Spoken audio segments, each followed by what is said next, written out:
Greetings and welcome to Mass Effect Legendary Edition, where for the last 2 episodes we've been stuck in the Armstrong Nebula dealing with these Geth incursions, and today we're finally ready to end it, hopefully, and finish up this last system, which is the Grissom system, and I'm already here.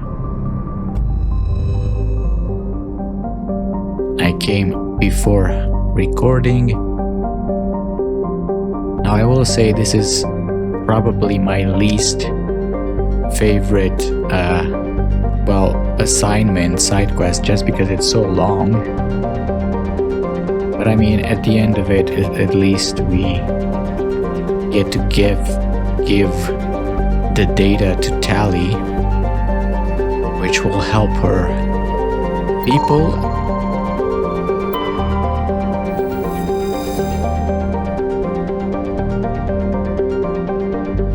We found an asteroid here, and it's polonium on it. We have 2 asteroid belts.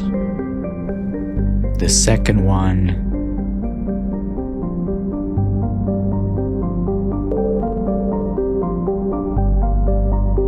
doesn't have anything, so let's check out the planets. Zaherox.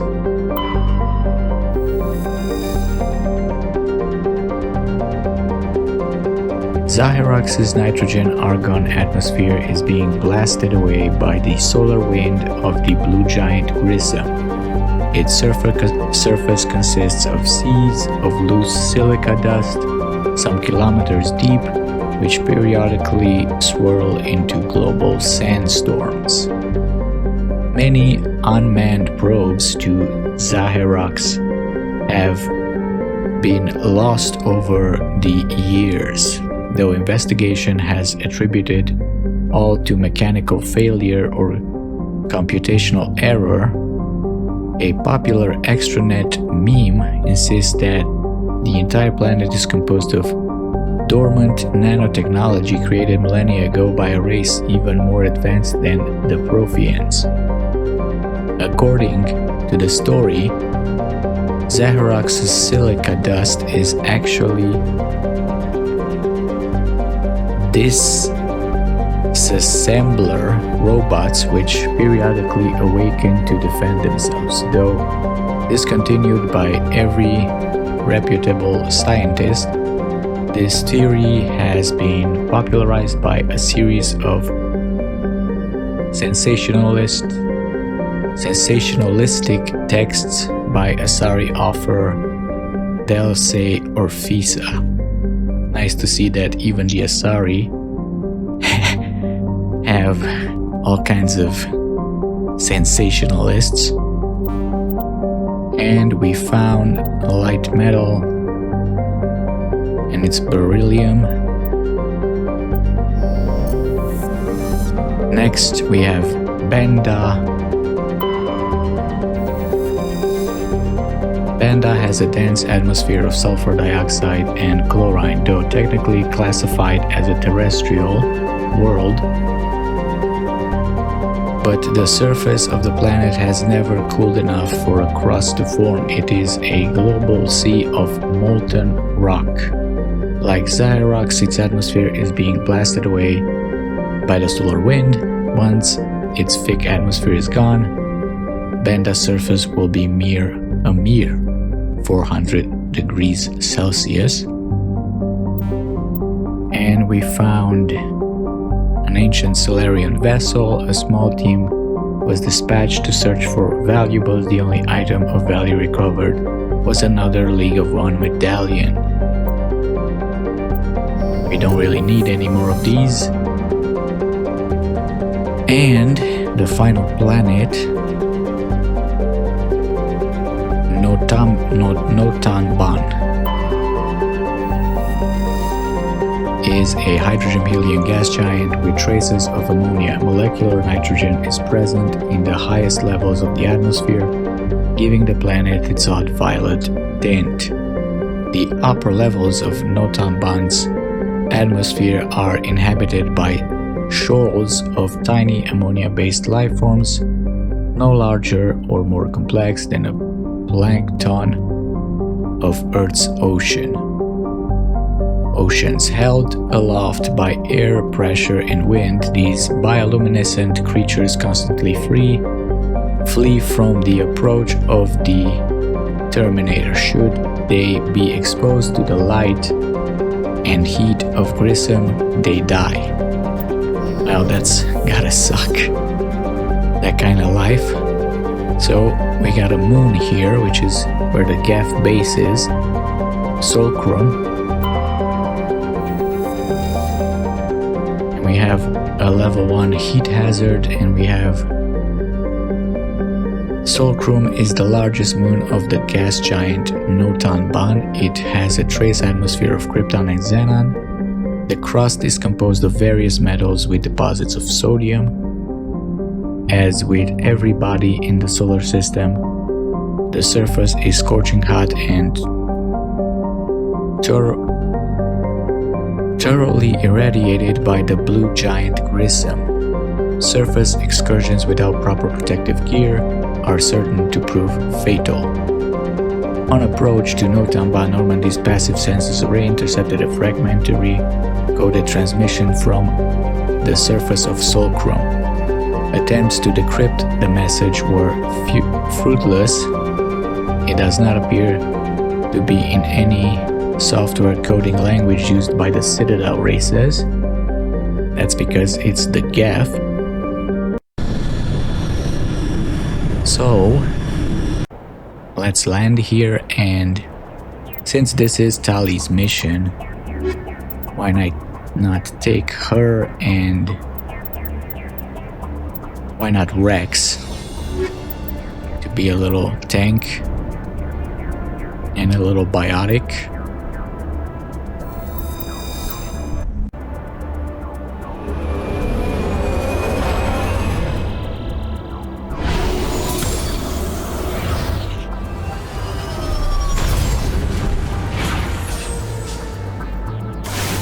And here we are. Let's look at our map. And we got a debris, an anomaly, and the base, I guess. Doesn't say what it is. Well, I'm gonna go around as usual and look for minerals, maybe fresher moss. Who knows what might be here, and I'll see you when I find something. Alright, we're getting near the anomaly here. And I believe it's gonna be up here. And yeah, just look at that skyline with the planet and then the star Grissom, one of the coolest skylines in the game. Alright, where are you? Here we are. And it's an Asari capsule. And it's Dilanaga again. Quite a collection we have. Alright, we're close to the debris. This planet kinda, I mean, this moon is one of those bouncy moons. I guess the gravity isn't as big.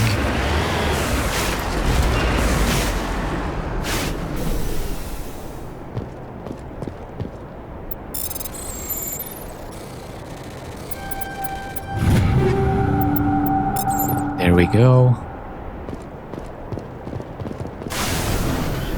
Let's keep going. And we finally found a mineral, but it's a real maze with these mountains. Ugh.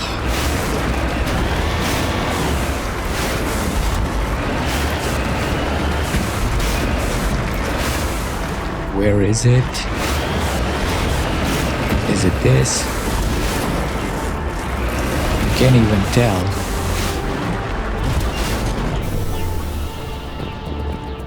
It's blended in with the rock.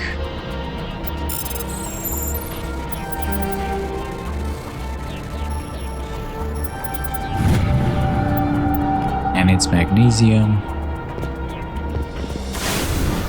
Let's keep going.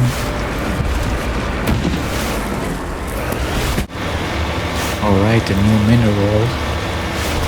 We got out of those mountains. At least the plains here are a bit more drivable. But I'm guessing this is gonna be on top. Of course, why wouldn't it be?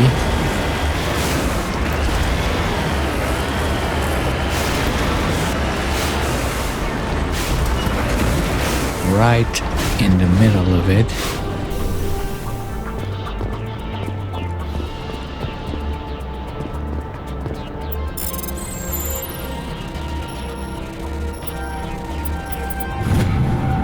And it's uranium.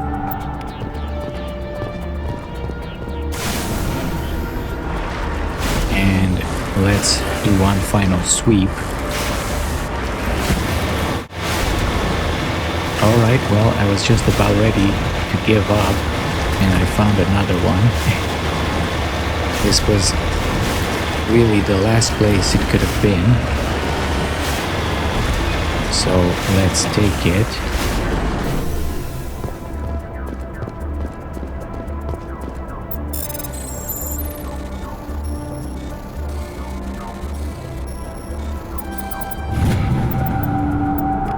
Alright.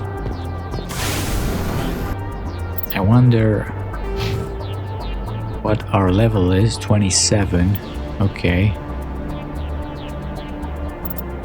I mean, I'm basically doing these for the XP. The money is not important at the moment. So let's go to that base. Alright, here we are. Now let's see, apparently they have some turrets. Oh. Actually, they have...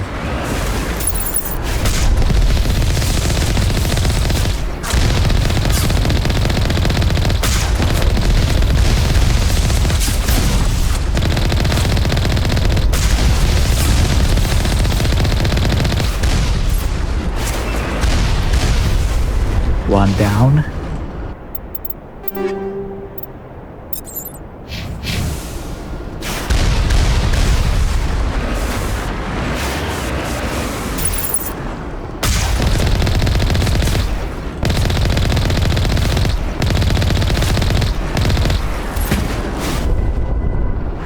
Many at once, boys.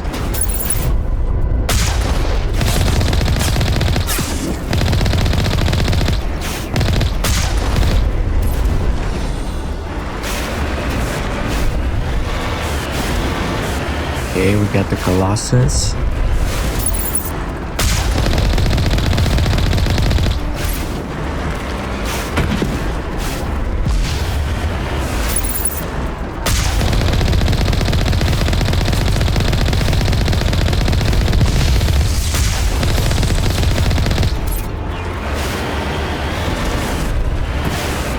A lot of HP.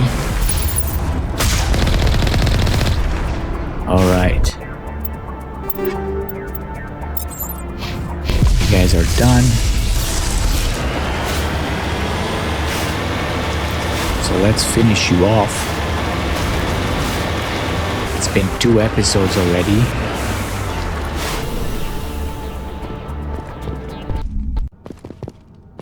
Alright. Here we are. Let's put on our helmet,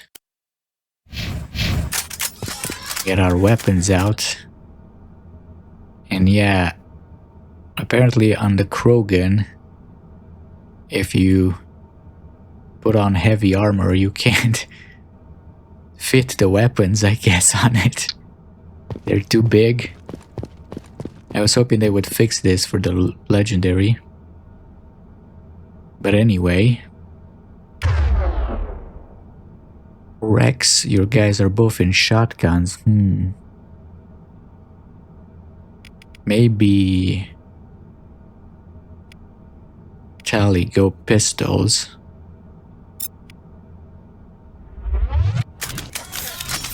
And we let Mr. Urdnot take the lead.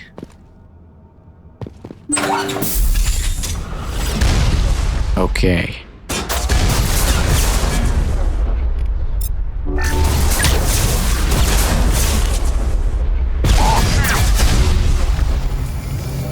Tali.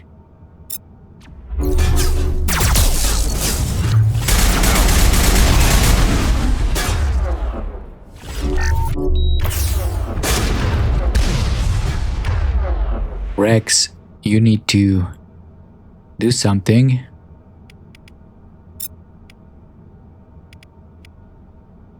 At least move out.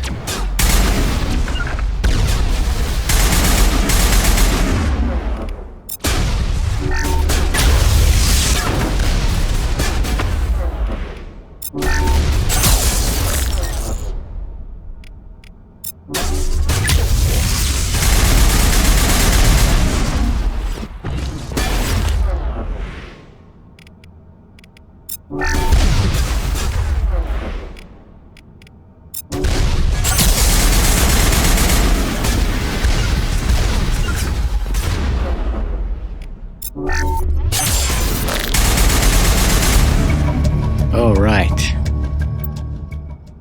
As the last Geth falls, you hear music from across the room. On the monitor, a Quarian stands before a hushed crowd, warbling a mournful a cappella of worlds and innocence lost. The recorded song is dispatched to the Geth worlds behind the Perseus Veil. The transmitter shuts down. Okay.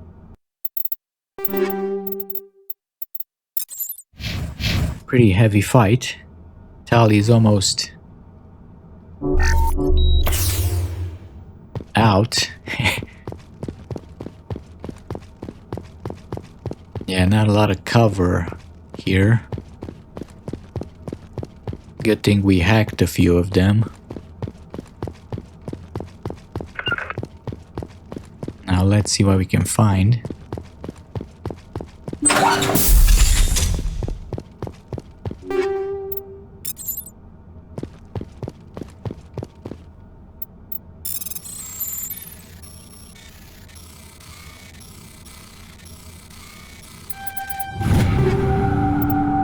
Weapons.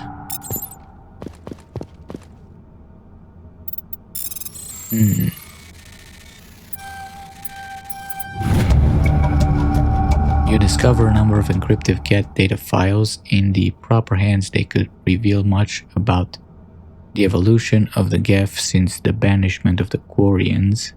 I guess this is the data for Tali. And we got a quest. Tali and the Geth, you acquired data files from a Geth outpost. Given the history of the Quarians, this might be of interest to Tali. Okay, we'll do that when we get back to the ship. For now, let's check upstairs.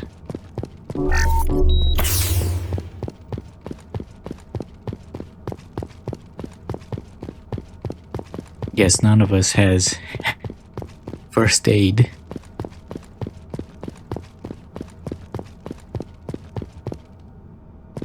Okay, nothing upstairs, so let's just go to the ship. Alright, I spared you the elevator trip. It's pretty slow, so let's talk to Tali. Shepard, I need to talk to you. It's important. Of course. Is something wrong? You know the data you took from those Geth control nodes? The information you uploaded to Alliance Control? I want a copy of it. Forget it. We would be really awful to do that. I understand. You want to bring this data back to the migrant fleet. Those files have information that could be vital to our efforts to understand the Geth. It could be the key to helping us reclaim our homeworld. Then you'll leave us? If I give you this data, your pilgrimage is over. You'll go back to your own people. Not right away. I'll stay with you as long as it takes to stop Seren. But my people need this. To kill the Geth? You think you can use this information to destroy your enemy? Not right away. We will need to study it. It could take years, but it will give us new insight into how the Geth have changed and evolved over the past centuries. I can't take the risk. After she gave us, data about Saren and she came with us to help us against him, now we're just gonna be like, no, we can't. We're not gonna give you anything. Go ahead, make a copy. My people, I owe you a great debt, one I can never repay. The only thing I can offer in return is what you already have. My solemn promise to stay with you until Saren and his Geth armies are defeated. Okay, thank you. I never wanted anything more. Thank you, Shepard. Okay. Now that Tali's mission is done, I'm gonna do some inventory management and we'll meet back at the galaxy map. Alright, here we are, and I guess the game just doesn't want to give me any Colossus armors. I really, between episodes, I went to all the shops on the Citadel, on Noveria, on Pharaohs, and still absolutely no sign of Colossus armors for humans. I guess they're really keeping it for the DLC. I mean, all of my non-human companions have Colossus 10 armors, and at one point I had 2 for Rex, 1 medium and 1 heavy. Message from Admiral Hackett, Commander. Patching it through. We just received your report. Looks like this Geth incursion was bigger than we thought. They were probably preparing for a major offensive in the system. We're increasing patrols in the Armstrong cluster to make sure they can't establish another foothold in the region. Nice job, Shepard. You saved a lot of human lives on this mission. Hack it out. Well, I mean, we knew that since we knew it was going to be an invasion because we found the data on Pharaohs on one of their ships. So, as I was saying, because the game doesn't want to give me any armors, but it's fine, I can take it from the DLC. So, Asgard and Utopia, those are our systems here, and I think in Utopia there's actually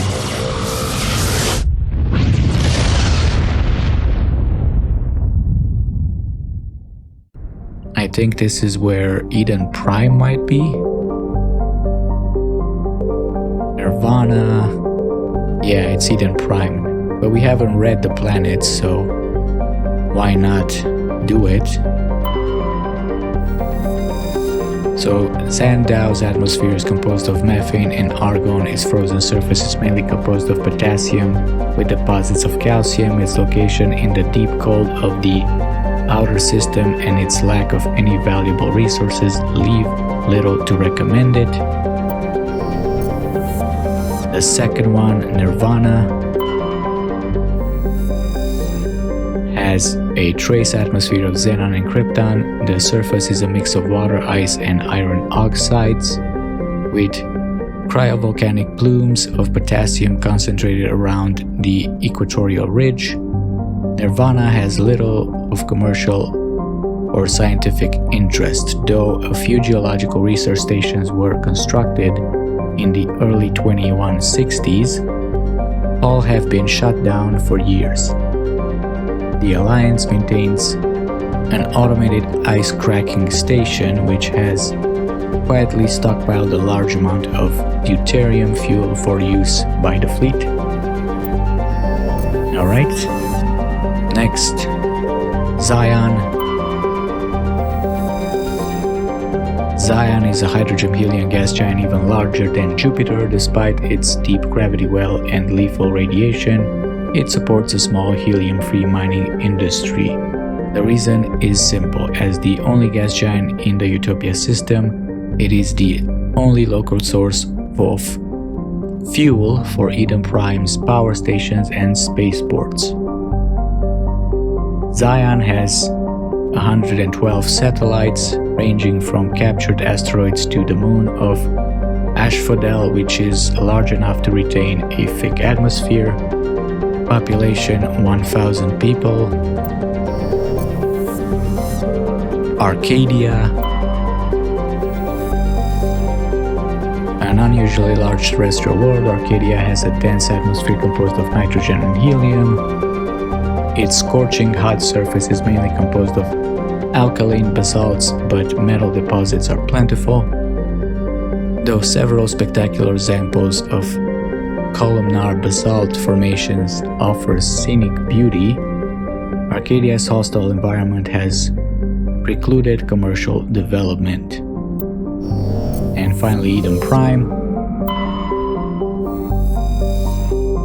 This idyllic agrarian world was one of the first human colonies established beyond the Charon mass relay. Eden Prime's biosphere is unusually well suited for importation of Earth native life. This fertility drew heavy immigration and development by the Systems Alliance and various corporations. Today, Eden Prime is a model of sustainable organized development. The population is housed space-efficient arcologies that tower over thousands of kilometers of green fields and orchards. And it was founded in 2152, 3.7 million. Capital constant. Okay, so now that that's done, let's go to this Asgard system.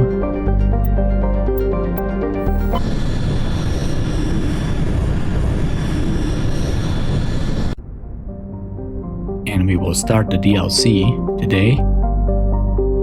But first, Tyr is a compositionally quite similar to Earth. However, it lies over 4 light years from Asgard and possesses an atmosphere primarily composed of nitrogen and ethane. While a potential target for terraforming, the presence of the shirt sleeves habitable Terra Nova in the same system relegated Tyr to a support role. Nearly 100 corporations, human and alien, have constructed extensive operated mining, refining, and manufacturing facilities across the face of Tyr. Combined with the platinum lodes of Terra Nova, the resources they produce are driving development of the local hydrogen fuel cell industries. The Asgard system now supplies nearly 4% of the galactic market. Wow. Okay. Next, we have Loki.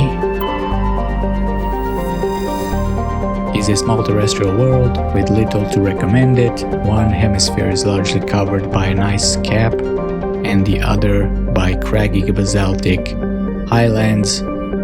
The rough, varied terrain suggests an ancient cataclysm caused significant damage to the world.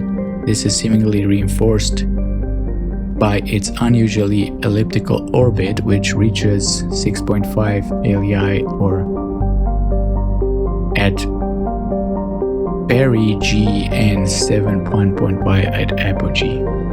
Penetrating scans of Loki ice cap reveal a network of crisscrossing subterranean tunnels. Because some of the tunnels were surprisingly regular in shape and size, early expeditions looked for evidence of excavation.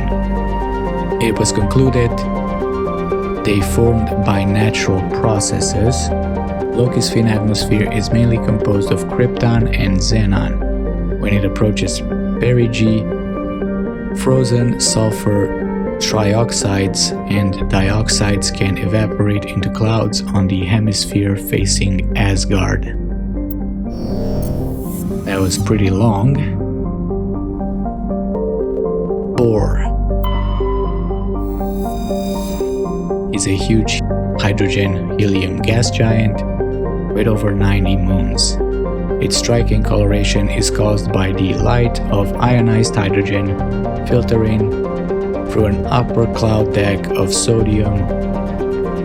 The source of the ionization has not yet been confirmed, but Bohr's mass, equal to 6 Jupiters, and high temperature suggest it may be a small brown dwarf, a large gas giant that gained nearly enough mass to ignite into a small star.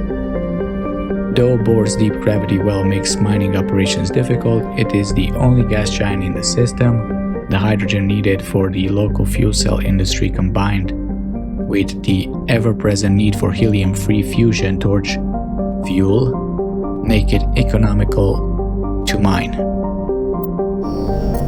Okay. Terra Nova was one of Class 1 colonization prospects discovered by the first wave of Alliance surveys in 2150. It was the second human extrasolar colony and the first beyond the Charon mass relay. Interesting. It currently has the highest population of any Alliance colony, though banded by a harsh equatorial desert. Areas closer to the poles are temperate. The pace of development was modest until extensive deposits of platinum were discovered in the 2170s. This rare metal, required in the clean-burning hydrogen fuel cells that power private vehicles, attracted a platinum rush of immigrants and investment from throughout Alliance space. In the past 12 years, Terra Nova has seen a 30% rise in population, and growth does not appear to be slowing. So it was founded in 2152, 4.4 million, capital is Scott. Okay, and the Asteroid X57. X57 is a metallic asteroid originally located at the trailing Lagrange point of the gas giant Bohr. With the increased development of Terra Nova, a new orbital port facility was necessary.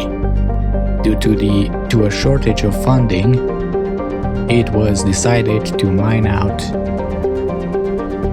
X57 using the recovered resources to finish out the interior of habitation. The asteroid was decelerated from Bohr's orbit using fusion torches, allowing it to fall into the orbit of Terra Nova. Recently, communications with the engineering team on X57 have been lost. The fusion torches have been reignited and the asteroid is accelerating towards Terra Nova, and that is really, really bad. Let's try to stop that.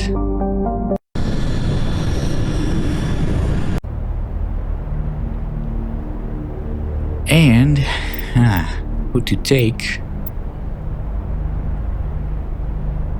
Why not Ash and Liara?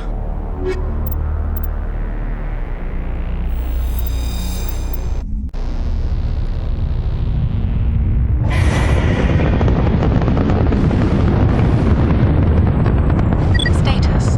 Sensors reveal 3 fusion torches propelling Asteroid X57.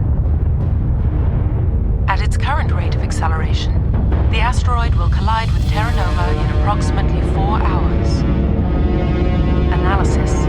Torches must be disabled to cease the acceleration. Hello. I heard your transmission. Can you hear me? They haven't found me yet, but I can't talk long. Shut down the fusion torches. I'm going to die. God, I hope you're hearing this. Alright, here we are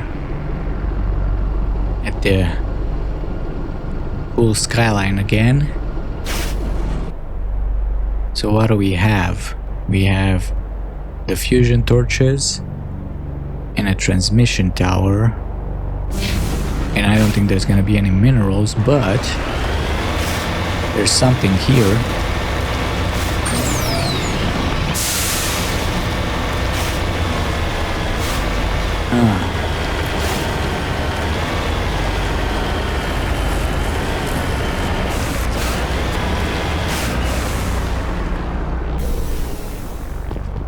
Body of G. Mandel.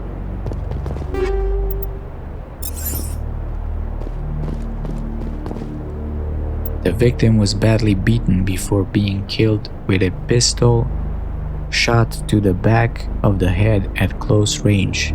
It is likely he surrendered only to be executed by his sadistic captors. Got a quest. Got the 2 mining engineers found body of Mandel. And yeah. Okay. Does he have anything around? Station logs. Survey station 3, final entry logged by engineer G. Mandel. The central transmission tower is on the fritz again. No one ever listens to my warnings about single points of failure. I'm surprised our surface comms work half as well as they do. When Sloz shows up to relieve me, I'll go see if I can get the old girl back up and running. Well, that gave us...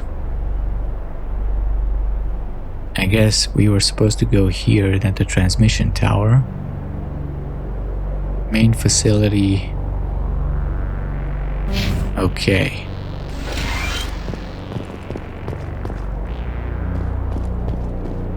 Then I'll see you at the tower. Alright. Here we are. Headed in the right direction. I don't know who you are, but I'm... Damn it. Okay. What do we got here? Got the torches. Transmitter tower, let's repair it.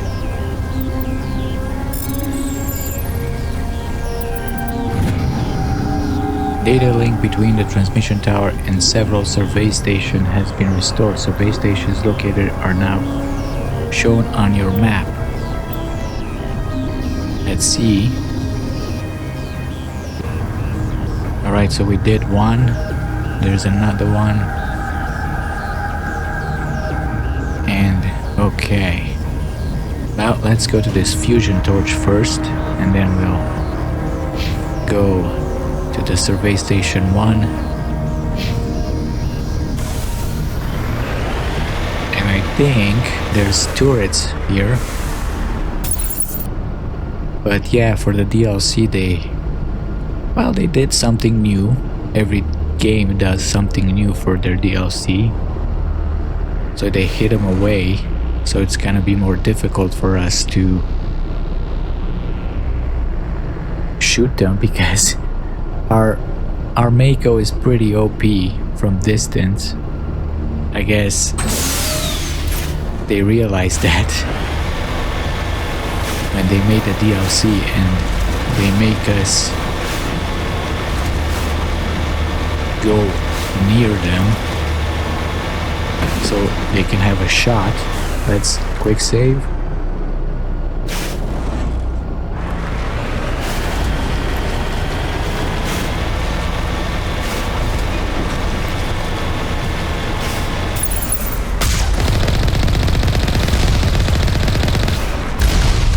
They shoot pretty fast. One down.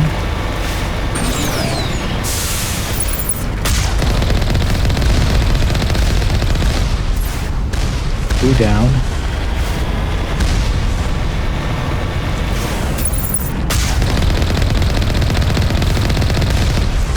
Three.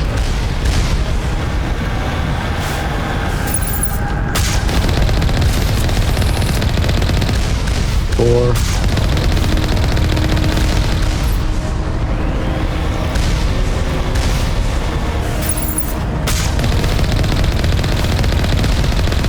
Five.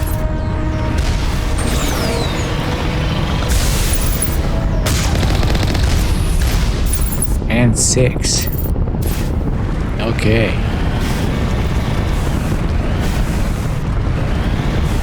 That was a lot. Let's get in here.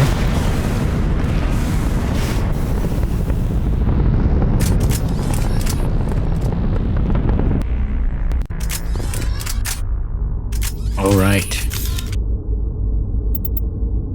Squad is fine.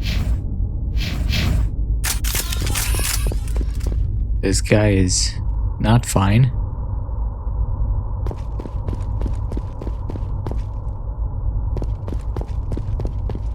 Got lockers.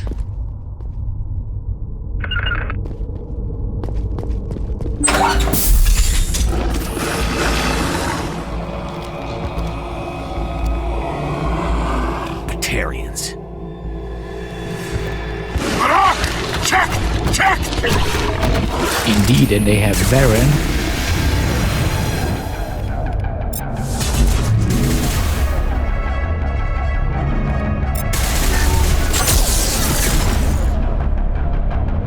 You guys.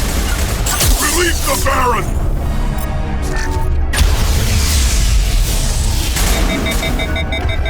Oh, they sabotage me.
Give him a lift, Liara.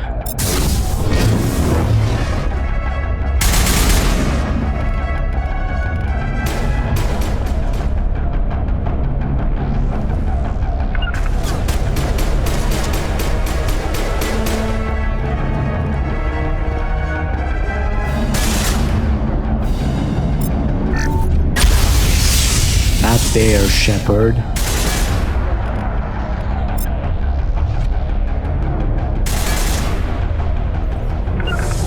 Right, Ash, you're in.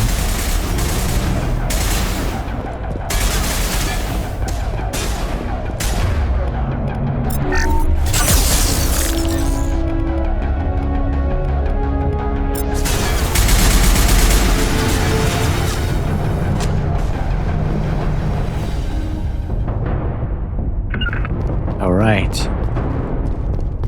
I feel like they also worked on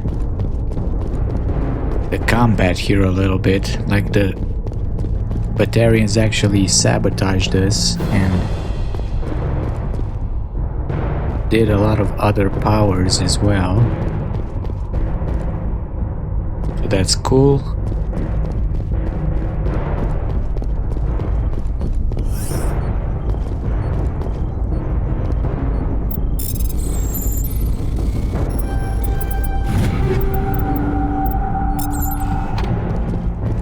More weapons around. And I believe this is the only time we see Batarians in Mass Effect 1 in this DLC.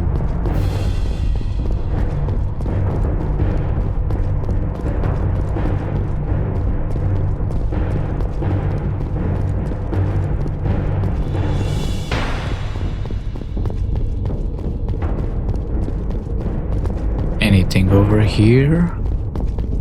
No. Let's shut down that torch.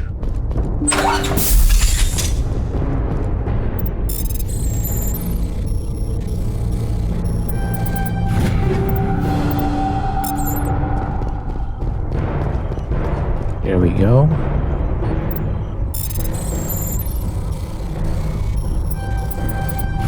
I'm reading that the torch is offline. Was that you? Can you hear me? Yes. I hear you. What's going on? Who are you? My name's Kate Bowman. I'm an engineer. I was part of the team assigned to bring this asteroid to Terra Nova. We were attacked yesterday by Batarian extremists. I've been hiding since they arrived. I think they know the torch went out. What do they want? Why are they doing this? I don't know, but if this asteroid isn't slowed, millions of people on Terra Nova are going to die. If I find out anything, I've gotta go. Good luck. Alright, Kate. We'll see what we can do.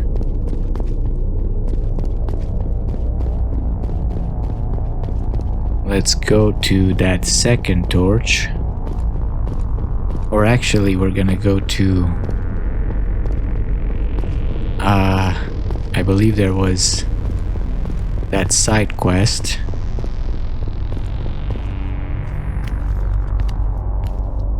Hey. Oh God. I didn't mean to... Are you hurt? Don't worry about me.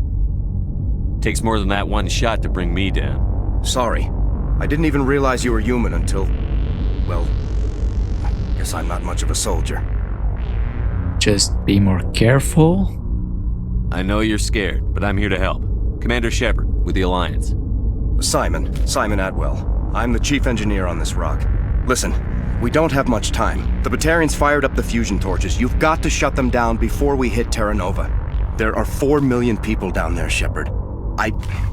My family, they live in Aronis. My kids and grandkids. Nice communities, good schools. Okay, man, I get it. I'm an engineer too. How bad is this going to be?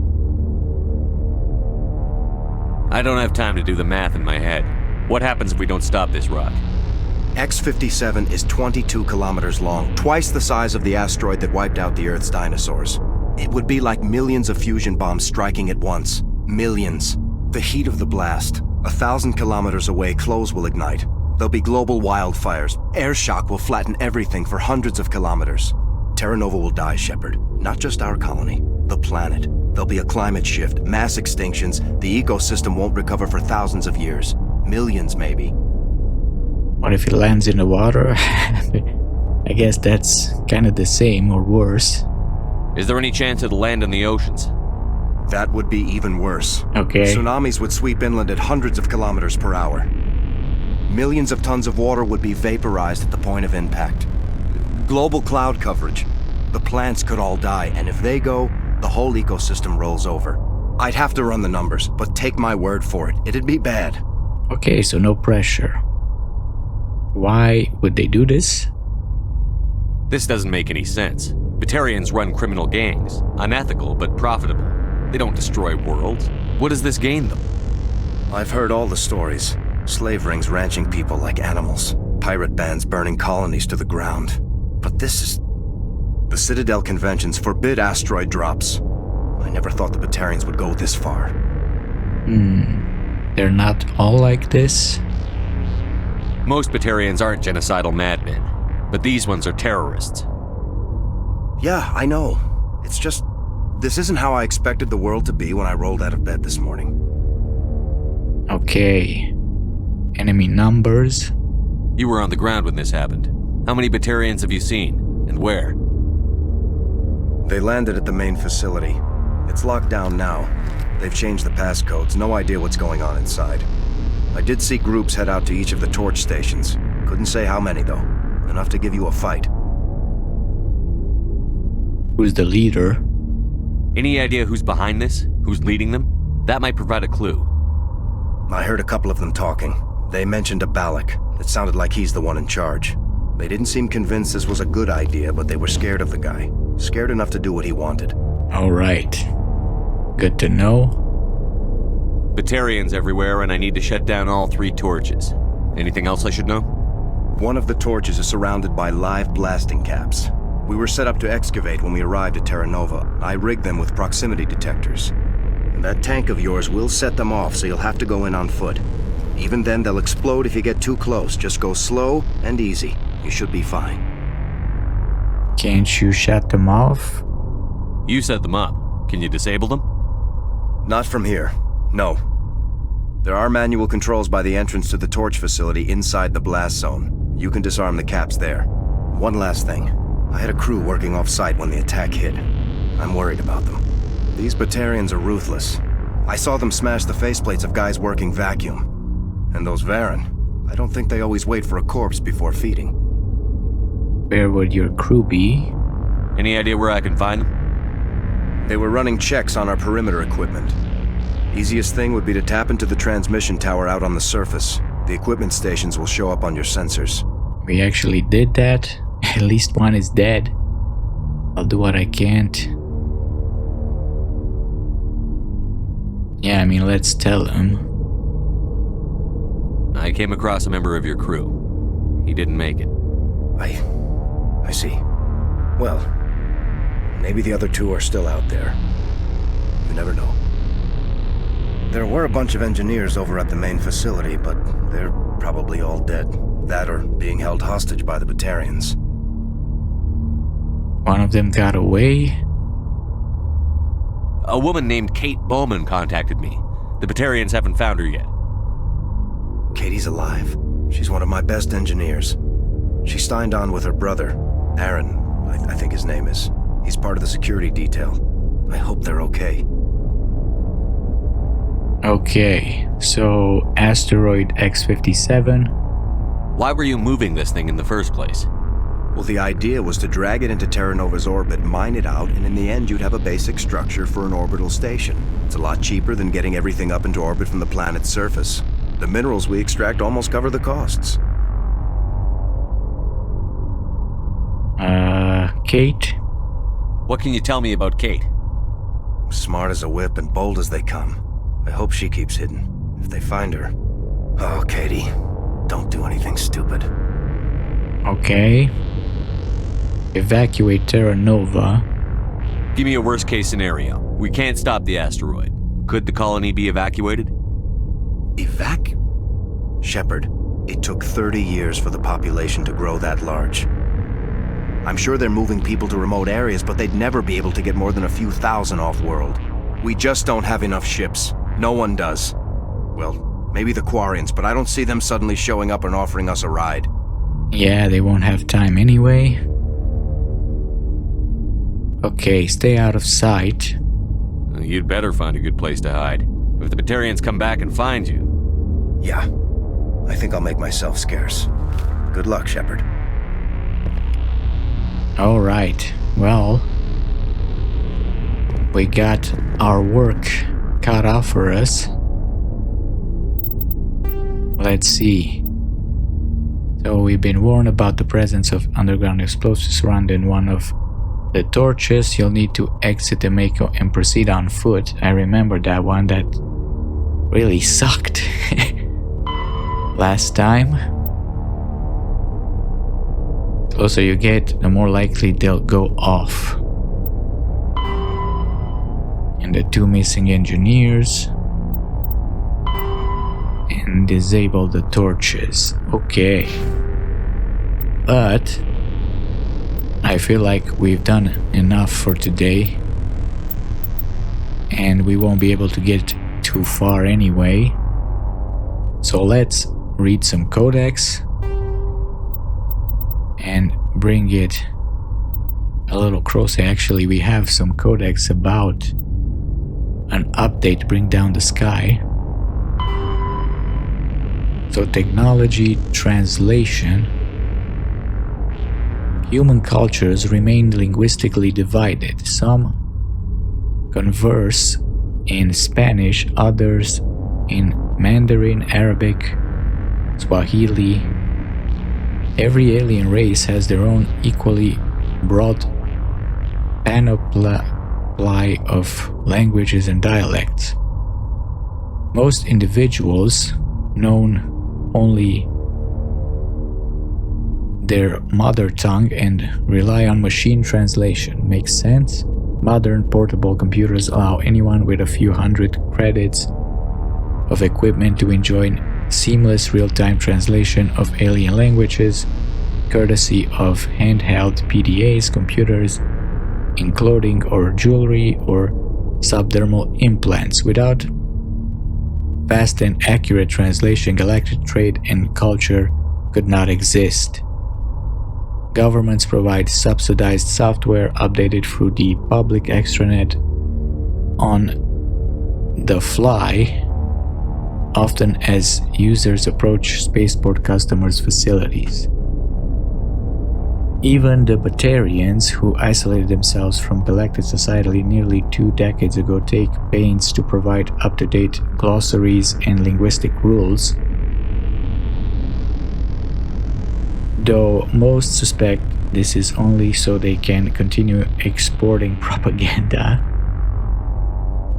It is still considered broad-minded and practical to be able to speak without machine aid. Children often take courses in alien language, and most races can speak the simplified artificial trait tongue with little difficulty. Some species must rely on machine translation to interact with the rest of the galaxy. Hanar, for example, cannot reproduce the spoken language of any humanoid species, and other races cannot reproduce Hanar bioluminescence without mechanical aid. Newly discovered or obscure races don't have machine translation available until the linguists have had time to study them. Okay, so this wasn't primary. It wasn't narrated. It was probably made after. Or no, it was actually in secondary. Never mind. So we were doing these. Let's do this Treaty of Farixen. Due to destructive potential of dreadnoughts, the Council races agreed at the Farixen Naval Conference to fix a ratio of dreadnought construction between themselves. At the top of the pyramid is the peacekeeping Turian fleet. Below the Turians are the other Council races, currently the Asari and Salarians. Council associate races are at the bottom. The Human System Alliance is part of this last group. The ratio of Turian to Council to associate dreadnoughts is 5 to 3 to 1. For every dreadnought humans are permitted to build, the Asari have 3 and the Turians 5. Okay. Next we have the Presidium Ring. The ring is an enclosed loop of park-like space serving as the connection point for the wards. The interior walls are lined with the embassies of influential species and private residences for the galaxy's elite. The Presidium is full of open-air restaurants, bars, and luxurious meeting areas. Gravity is about 1/3 Earth normal. A holographic sky is projected over the ceiling of the ring, unlike the 24/7 bustle of the wards. The Presidium maintains a 20-hour day schedule with a 6-hour night where lights are dimmed and sky goes through a night cycle. Okay. Offices and residences are often open to the interior. It is not unusual for embassies to have no exterior wall at all. This does not cause a crime problem due to the heavy CSEC presence and ubiquitous monitoring devices on the Presidium. Thieves are quickly identified and apprehended. The ring is the location of the Citadel's spaceports. Okay, so there are the spaceports. I wonder if they're not in these, I guess, I don't know what to call these, but they're in the spaceports. In the ring, I mean. Being closer to the center of spin, there is less motion for a ship to match, and the reduced spin gravity makes handling cargo easier. Hundreds of ships pass through the Citadel every day, and every species with an embassy is granted a private dock. The tower at the center of the ring holds the administration of the council. The tower rises over a kilometer from the ring, appearing to thrust forward parallel to the ward's arms. As the tower is at the center of the spin axis, it experiences little centrifugal force. Gravity is maintained using mass effect fields at a 90-degree angle to the ring and wards. A consular dock can be found at the base of the tower. While normally used for diplomatic couriers and Spectre business, the shuttle dock here can evacuate a council government in an emergency. Interesting. So at the base of the tower they have a shuttle.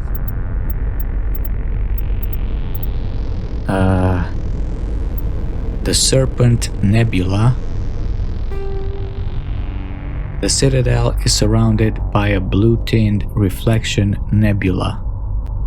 The light of the nebula is actually light from the Citadel scattered and reflected back at the station. At first, the Serpent Nebula was assumed to be made of microscopic construction debris. Prevailing theory holds that the Protheans used molecular nanotechnology to manufacture the incredible, durable materials used in the Citadel. But unlike other nebulae, the Serpent does not dissipate over time, therefore it must be replenished constantly. The current popular theory is that the non-recyclable waste collected by the Citadel keepers is somehow rendered down to the atomic or molecular level and ejected into the cloud. The thick nebula presents a navigation hazard. Beyond the relatively clear areas around the Citadel, electrical discharges are common. These are not blocked by kinetic barriers and can severely damage metal-framed starships. In addition, some dense knots of dust can overwhelm the repulsion of kinetic barriers on smaller ships. If such a vessel is moving fast enough at the time, the effects are similar to being hit by a sandblaster. Attempting to reach the Citadel through open space navigation is unadvisable. The only safe approach is through the various mass relays that orbit it. I wonder if this was also intentional by the Reapers. Probably. So when they invade, the other races can't really escape. Alright, we're almost done. We have 2 more. But we do have more primaries, so let's do one of those. Biotics is when subjected to an electrical current, the rare material dubbed Element Zero, or EZO, emits a dark energy field that raises or lowers the mass of all objects within it. This mass effect is used in countless ways, from generating artificial gravity to manufacturing high-strength construction materials. It is most prominently used to enable faster-than-light space travel. EZO is generated when solid matter, such as a planet, is affected by the energy of a star going supernova. The material is common in the asteroid debris that orbits neutron stars and pulsars. These are dangerous places to mine, requiring extensive use of robotics, telepresence, and shielding to survive the incredible radiation from the dead star. Only a few major corporations can afford the setup costs required to work these primary sources. Humanity discovered refined Element Zero at the Prothean Research Station on Mars, allowing them to create mass effect fields and develop FTL travel. Interesting. So EZO is generated when solid matter such as a planet is affected by the energy of a star going supernova.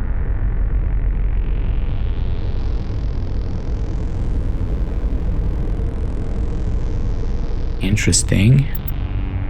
I mean, I know the original ending of Mass Effect 3 had something to do with dark energy and something like that. I don't know exactly how it was, but I wonder if it had anything to do with EZO too. Interesting. Let's do Omni-Tool. Omni-Tools are handheld devices that combine a computer microframe, sensor analysis pack, and manufacturing fabricator. Versatile and reliable, an Omni-Tool can be used to analyze and adjust the functionality of most standard equipment, including weapons and armor, from a distance. The fabrication module can rapidly assemble small three-dimensional objects from common reusable industrial plastics, ceramics, and light alloys. This allows for field repairs and modifications to most standard items, as well as the reuse of salvaged equipment. Omni-Tools are standard issue for soldiers and first-in colonists. Okay, standard. Let's do these two as well. So we're done with technology, Mass Effect fields. Element Zero can increase or decrease the mass of a volume of space-time when subjected to an electrical current. With a positive current, mass is increased. With a negative current, mass is decreased. The stronger the current, the greater the magnitude of the dark energy mass effect. In space, low-mass fields allow FTL travel and inexpensive surface-to-orbit transit. High-mass fields create artificial gravity and push space debris away from vessels. In manufacturing, low-mass fields permit the creation of evenly blended alloys, while high-mass compaction creates dense, sturdy construction materials. The military makes extensive use of mobility-enhancing technologies, with Mass Effect utilizing fighting vehicles standard frontline issue in most military forces. Mass Effect fields are also essential in the creation of kinetic barriers or shields to protect against enemy fire. So yeah, overall, pretty useful for everything, these Mass Effect fields. Mass relays. Mass relays are feats of Prothean engineering advanced far beyond the technology of any living species. They are enormous structures scattered throughout the stars and can create corridors of virtually mass-free space allowing instantaneous transit between locations separated by years or even centuries of travel using conventional FTL drives. Primary mass relays can propel ships thousands of light years, often from one spiral arm of the galaxy to another. However, they have fixed one-to-one connections. A primary relay connects to one other primary relay and nowhere else. Secondary relays can only propel ships across a few hundred light years. However, they are omnidirectional. A secondary relay can send a ship to any other relay within its limited range. There are many dormant primary relays whose corresponding twins have not yet been located. These are left inactive until their partner is charted, as established civilizations are unwilling to blindly open a passage that might connect them to a hostile species. Wonder if there's more species out there more advanced that got away from the Reapers and their Mass Effect technology. Anyway, I think this is gonna be enough for today, so next time we're gonna continue and try to save Terra Nova. But for now, thank you for watching and farewell.